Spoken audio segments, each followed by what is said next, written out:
ब्रेंटली education के इस YouTube channel पर आप लोगों का हार्दिक अभिनंदन और स्वागत है। आइए आज हम लोग संख्या पद्धति के बारे में जानते हैं। पूरा का पूरा गणित संख्या पद्धति पर आधारित होती है, इसलिए संख्या पद्धति को गणित का बेसिक्स कहा जाता है।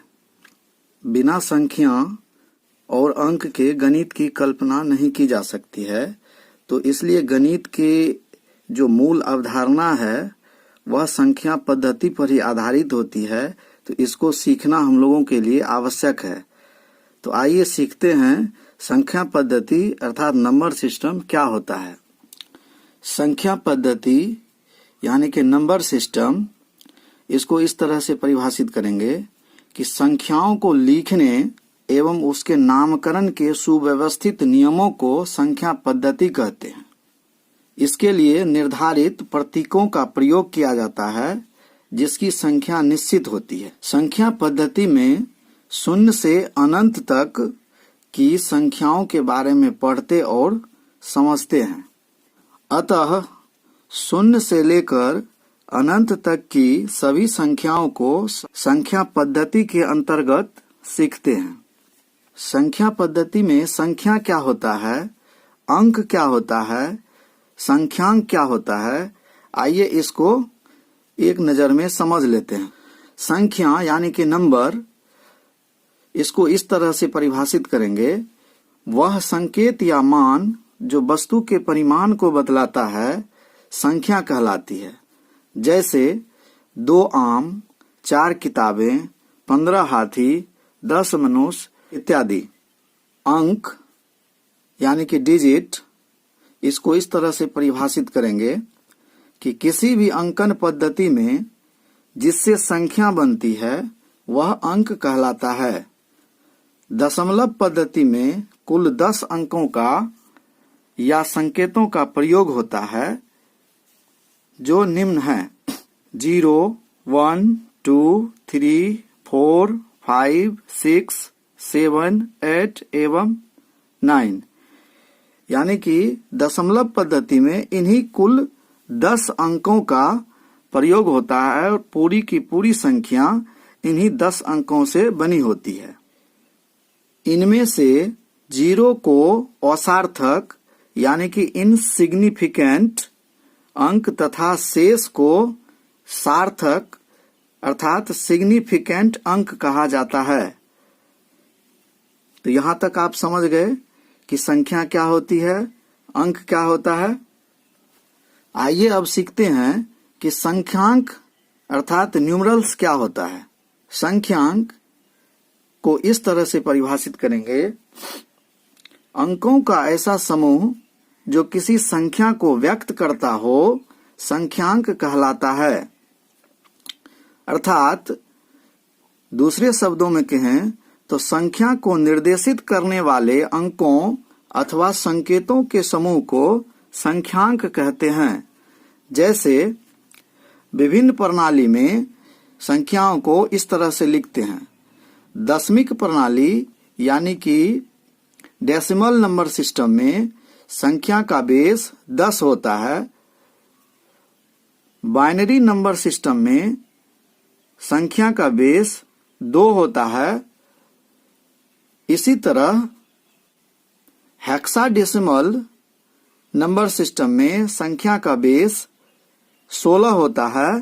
पंच आधारी संख्या पद्धति में संख्या का बेस 5 होता है। ऑक्टल नंबर सिस्टम में संख्या का बेस 8 होता है। रोमन संख्या पद्धति में अंकों की जगह पर अक्षरों का प्रयोग किया जाता है। अक्षर को ही संख्या का संकेत कहा जाता है। तो इस तरह से लिखते हैं, जैसे CDXXVI, MMXX, IV, CCCLXXI इत्यादि। तो आप समझ गए कि संख्यांक या न्यूमरल्स क्या होता है। आइए अब आगे बढ़ते हैं। भिन्न भिन्न युगों में भिन्न भिन्न प्रकार की संख्या पद्धति विकसित हुई, जिसमें से कुछ महत्वपूर्ण और प्रचलित संख्या पद्धति विकसित हुई जो निम्न हैं, जैसे Mesopotamia numeral system, ancient Greek numeral system, eastern Arabic numeral system, Hebrew numeral system, Roman numeral system, Indian numeral system, international numeral system वगैरह वगैरह, जिसमें से सबसे प्रचलित और उपयोगी संख्या पद्धति थी दशमलव संख्या पद्धति अर्थात डेसिमल नंबर सिस्टम। उसके बाद जो सबसे ज्यादा प्रचलित हुई वह थी द्विधारी संख्या पद्धति अर्थात बाइनरी नंबर सिस्टम। यह कंप्यूटर की भाषा है और इसे कंप्यूटर बड़ी आसानी से एक्सप्लेन करता है और सारे के सारे काम इन्हीं द्विधारी संख्या पद्धति अर्थात बाइनरी नंबर सिस्टम में वह आसानी से कर लेता है। उसके बाद पंचाधारी संख्या पद्धति अर्थात क्वाइनरी नंबर सिस्टम प्रचलित हुई। उसके बाद अष्टाधारी संख्या पद्धति अर्थात ऑक्टल नंबर सिस्टम विकसित हुआ। नेक्स्ट है षोडशाधारी संख्या पद्धति अर्थात हेक्साडेसिमल नंबर सिस्टम और रोमन संख्या पद्धति अर्थात रोमन नंबर सिस्टम विकसित हुई है। कुछ संख्या पद्धति हैं जो विश्व भर में सबसे ज्यादा प्रचलित हुई और इन्हीं संख्या पद्धति का सबसे ज्यादा उपयोग किया जा रहा है। इस संख्या पद्धति में हम लोग सबसे ज्यादा दशमलव संख्या पद्धति का उपयोग करते हैं और इन्हीं संख्या पद्धति को हम लोग आसानी से समझ पाते हैं। तो आइए अब सीखते हैं कि दशमलव संख्या पद्धति क्या होता है। दशमलव संख्या पद्धति को इस तरह से हम लोग परिभाषित करेंगे कि दशमलव, दशमिक या दशाधार संख्या पद्धति, जिसे डेसिमल नंबर सिस्टम भी कहते हैं, वह संख्या पद्धति है जिसमें गणना करने के लिए 10 अंकों या संकेतों का प्रयोग किया जाता है। इसे हिंदू अरेबिक संख्या पद्धति भी कहते हैं। यह पद्धति विश्व में सर्वाधिक प्रयोग की जाने वाली संख्या पद्धति है। जैसा कि नाम से यहाँ पता चल रहा है कि इसे हिंदू अरेबिक संख्या पद्धति भी कहते हैं। हिंदू यानी कि हिंदुस्तान में जो सबसे प्रचलित संख्या पद्धति थी वह देवनागरी भाषा में लिखी जाती थी, जिसके संकेत यहाँ दिए गए हैं। 0 को इस तरह से लिखते हैं, 1 को इस तरह से लिखते हैं, 2 को इस तरह से लिखते हैं, 3 को इस तरह से लिखते हैं, 4 को इस तरह से लिखते हैं, 5 को इस तरह से लिखते हैं, 6 को इस तरह से लिखते हैं, 7 को इस तरह से लिखते हैं, 8 को इस तरह से लिखते हैं और 9 को इस तरह से लिखते हैं। देवनागरी लिपि में कुल 10 अंकों का प्रयोग होता था, जो यहाँ दिया गया है। इसी तरह अरेबिक संख्या पद्धति में भी अंकों को इस तरह से लिखा जाता था। इसी का मॉडर्न कंसेप्ट में यानी कि नई संख्या पद्धति में 0 को इस तरह से लिखते हैं, 1 को इस तरह से लिखते हैं, 2 को इस तरह से लिखते हैं, 3, 4, 5, 6, 7, 8 एवं 9 को इस तरह से लिखते हैं। तो दशमलव संख्या पद्धति में कुल 10 अंकों का ही प्रयोग किया जाता है। इतना आप समझ गए? चलिए आगे बढ़ते हैं। डेसिमल नंबर सिस्टम में कुल 10 अंकों या संकेतों का प्रयोग होता है, जो निम्न है: 0, 1, 2, 3, 4, 5, 6, 7, 8 एवं 9। दशमलव संख्या पद्धति को हम लोग 2 भागों में बांट सकते हैं। पहला है भारतीय अंकन पद्धति अर्थात इंडियन नंबर सिस्टम। दूसरा है अंतर्राष्ट्रीय अंकन पद्धति अर्थात इंटरनेशनल नंबर सिस्टम। आइए अब सीखते हैं कि भारतीय अंकन पद्धति और अंतर्राष्ट्रीय अंकन पद्धति क्या होता है। आप छोटी कक्षाओं में इस तरह की कुछ डाटा देखे होंगे।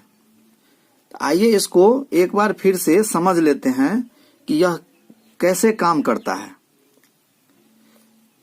संख्या 1 को 10 की घात 0 अर्थात इसे भारतीय अंकन पद्धति में इकाई कहा जाता है, यानी कि इसे 1 भी कहते हैं।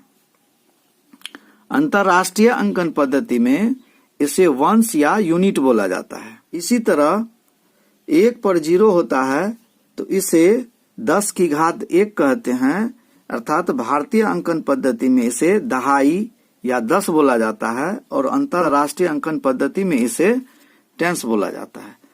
आइए एक बार भारतीय अंकन पद्धति को एक तरफ से समझ लेते हैं कि यह क्या होता है। भारतीय अंकन पद्धति में संख्याओं को इस तरह से लिखा जाता है: इकाई, दहाई, सैकड़ा, हजार, 10,000, लाख, 10 लाख, करोड़ यानी कि कोटि, 10 करोड़, अरब, 10 अरब, खरब, 10 खरब, नील, 10 नील, पदम, महापदम, शंख, महाशंख, अंत्या, महाअंत्या, मध्या, महामध्या, पारद, महापारद, धन, महाधन, असोहिनी, महाअसोहिनी, कुबेर। इसी तरह अंतर्राष्ट्रीय अंकन पद्धति में इसको इस तरह से पढ़ते हैं: वंस यानी कि unit, tens, hundreds, thousands, 10,000s, 100,000s, million, 10 million, 100 millions, billions, 10 billions, 100 billions, trillions, 10 trillions, 100 trillions, quadrillion, 10 quadrillions, 100 quadrillions, quintillion, 10 quintillion, 100 quintillion, sextillion, 10 sextillion, 100 sextillion, septillions, 10 septillions, 100 septillions, octillions, 10 octillions, 100 octillions। आगे और भी संख्याएं हैं, लेकिन आपके लिए इतना काफी है। अगर आवश्यकता होगी तो और आगे की भी संख्याओं को हम लोग सीखेंगे। इकाई यानी यूनिट्स में संख्या को 10 की घात 0 लिखते हैं। दहाई में यानी कि टेंस में 10 संख्या को 10 की घात 1, सैकड़ा में 10 की घात 2, हजार में 10 की घात 3, 10,000 में 10 की घात 4, लाख में 10 की घात 5, 10 लाख में 10 की घात 6, करोड़ में 10 की घात 7, 10 करोड़ में 10 की घात 8, अरब में 10 की घात 9, 10 अरब में 10 की घात 10, खरब में 10 की घात 10, खरब में 10 की घात 11, 10 खरब में 10 की घात 12, नील में 10 की घात 13, 10 नील में 10 की घात 14, पदम में 10 की घात 15, महापदम में 10 की घात 16, शंख में 10 की घात 17, महाशंख में 10 की घात 18, अंत्या में 10 की घात 19, महाअंत्या में 10 की घात 20, मध्या में 10 की घात 21, महामध्या में 10 की घात 22, पारद में 10 की घात 23, महापारद में 10 की घात 24, धन में 10 की घात 25, महाधन में 10 की घात 26, असोहिनी में 10 की घात 27, महाअसोहिनी में 10 की घात 28, कुबेर में 10 की घात 29 होती हैं। इसी तरह अंतर्राष्ट्रीय अंकन पद्धति में भी यूनिट्स के लिए 10 की घात 0 अर्थात इसमें कोई संख्या पर कोई शून्य नहीं होता है। टेंस में 10 की घात 1 यानी कि संख्या पर 1 शून्य होता है। 100 में 10 की घात 2 यानी कि संख्या पर 2 शून्य होता है। थाउजेंड्स में 10 की घात 3 अर्थात संख्या में 3 शून्य होता है। 10,000 यानी कि 10 की घात 4, इसमें संख्या पर 4 शून्य होता है। यहां आप देखिए 100,000 में 10⁵ होता है, अर्थात संख्या पर 5 शून्य होता है। मिलियन में 10⁶ होता है, अर्थात संख्या पर 6 शून्य होता है। भारतीय अंकन पद्धति एवं अंतर्राष्ट्रीय अंकन पद्धति में यहां से यानी कि लाख के बाद मूलभूत अंतर हो जाते हैं।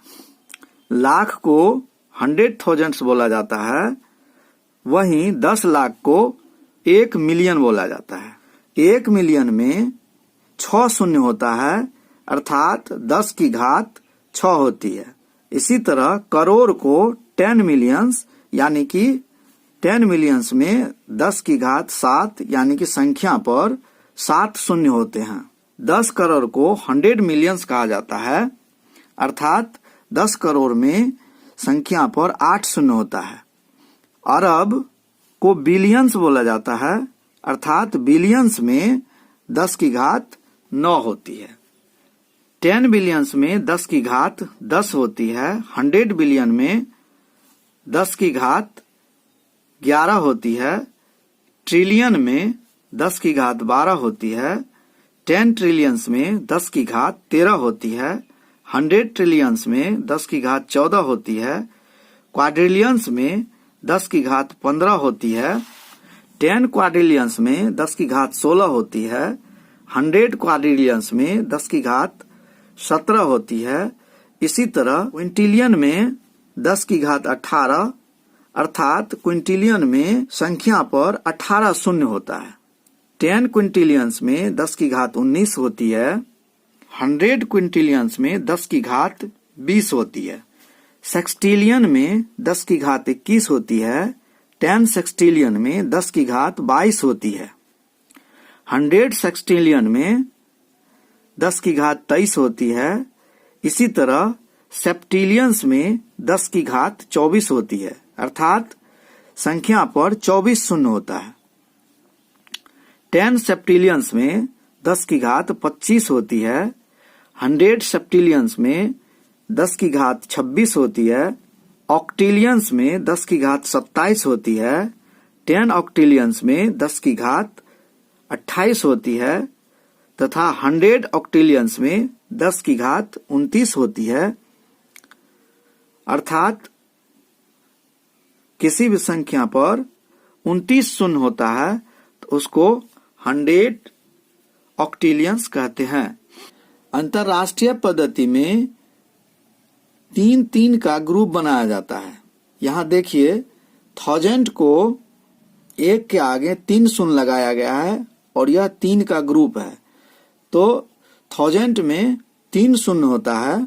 मिलियन यानी कि 10 की घात 6 जिसको मिलियन कहते हैं, इसमें 3-3 का ग्रुप बनाया गया है, तो कुल मिलाकर मिलियन में 3 + 3 यानी कि 6 शून्य होते हैं। बिलियन में 10 की घात 9 होती है, अर्थात संख्या पर 9 शून्य पाया जाता है। इसे भी 3-3 के ग्रुप में लिखा जाता है, अर्थात मिलियन में कुल 9 शून्य होते हैं। ट्रिलियन यानी कि 10 की घात 12 और ट्रिलियन में कुल 12 शून्य होते हैं। लेकिन इंडियन नंबर सिस्टम में 2-2 संख्याओं का ग्रुप बनाया जाता है। जैसे 1000 यानी कि 1000 को हम लोग 10 की घात 3 कहते हैं। बस यही एक एक्सेप्शन है जिसमें 3 का ग्रुप बनता है। बाद बाकी आगे की सभी संख्याओं को 2-2 ग्रुप में रखा जाता है। 2-2 की ग्रुप बनाकर रखा जाता है। 10⁵ जिसे लाख कहते हैं, तो लाख में कुल 5 शून्य होते हैं। 3 का ग्रुप 1 होता है और 2 शून्य का ग्रुप 1 होता है। इस तरह से लाख को लिखा जाता है। करोड़ में 10 की घात 7 होती है। इसको पहले 3 के ग्रुप में, फिर 2 और 2 के ग्रुप में लिखा जाता है, यानी कि करोड़ में कुल 7 शून्य होते हैं। इसी तरह अरब में 10 की घात 9 होती है, तो पहले 1000 तक 3 ग्रुप में, उसके बाद 2-2 के ग्रुप में संख्या को लिखा जाता है। तो अरब में कुल शून्यों की संख्या 9 होती है। इस तरह से आप भारतीय अंकन पद्धति और अंतर्राष्ट्रीय अंकन पद्धति को जाना और समझा। आइए एक बार फिर से देख लेते हैं। बिलियन में कुल 9 शून्य होते हैं। 10 बिलियन में कुल 10 शून्य होते हैं। 100 बिलियन में कुल 11 शून्य होते हैं। ट्रिलियन में कुल 12 शून्य होते हैं। 10 ट्रिलियन में 13 शून्य होते हैं। 100 ट्रिलियन में 14 शून्य होते हैं। क्वाड्रिलियंस में 15 शून्य होते हैं। 10 क्वाड्रिलियंस में 16 शून्य होते हैं। 100 क्वाड्रिलियंस में 17 शून्य होते हैं। इसी तरह क्विंटिलियंस में 18 शून्य होते हैं। विभिन्न प्रकार की प्रतियोगिता परीक्षाओं में इसी तरह के क्वेश्चन पूछे जाते हैं कि बिलियन में कितना शून्य होता है। तो अगर आपको याद रहेगा तो तुरंत आप लिख देंगे। तो इस तरह के क्वेश्चन एसएससी, सीटेट वगैरह में पूछा जाता है। तो उम्मीद करते हैं आप यहां तक समझ गए होंगे। अगर आपको समझ में आ रहा है तो लाइक बटन जरूर दबा देंगे।